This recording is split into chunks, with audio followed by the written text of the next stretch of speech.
Matthieu, chapitre 1er. Généalogie de Jésus-Christ, fils de David, fils d'Abraham. Abraham engendra Isaac. Isaac engendra Jacob. Jacob engendra Juda et ses frères. Juda engendra de Tamar Pharès et Zara.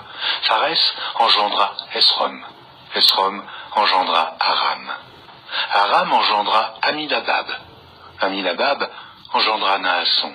Naasson engendra Salmon. Salmon engendra Boaz de Rahab. Boaz engendra Obed de Ruth. Obed engendra Isaïe. Isaïe engendra David. Le roi David engendra Salomon de la femme d'Uri. Salomon engendra Roboam. Roboam engendra Abia. Abia engendra Asa. Asa engendra Josaphat. Josaphat engendra Joram. Joram engendra Osia. Osia engendra Joatam. Joatam engendra Achaz. Achaz engendra Ézéchias. Ézéchias engendra Manassé. Manassé engendra Amon. Amon engendra Josias. Josias engendra Jéconias et ses frères, au temps de la déportation à Babylone. Après la déportation à Babylone, Jéconias engendra Salatiel. Salatiel engendra Zorobabel. Zorobabel engendra Abiud. Abiud engendra Eliakim. Eliakim engendra Azor. Azor engendra Sadoc. Sadoc engendra Hachim. Hachim engendra Eliud. Eliud engendra Éléazar. Éléazar engendra Mathan. Mathan engendra Jacob. Jacob engendra Joseph, l'époux de Marie, de laquelle est né Jésus, qui est appelé Christ.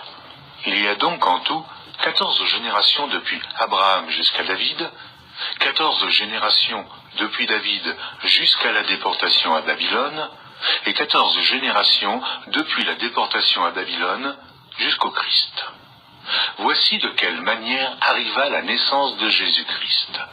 Marie, sa mère, ayant été fiancée à Joseph, se trouva enceinte par la vertu du Saint-Esprit avant qu'ils eussent habité ensemble. Joseph, son époux, qui était un homme de bien et qui ne voulait pas la diffamer, se proposa de rompre secrètement avec elle. Comme il y pensait, voici, un ange du Seigneur lui apparut en songe et dit : « Joseph, fils de David, ne crains pas de prendre avec toi Marie, ta femme, car l'enfant qu'elle a conçu vient du Saint-Esprit. Elle enfantera un fils, et tu lui donneras le nom de Jésus. C'est lui qui sauvera son peuple de ses péchés. » Tout cela arriva afin que s'accomplît ce que le Seigneur avait annoncé par le prophète.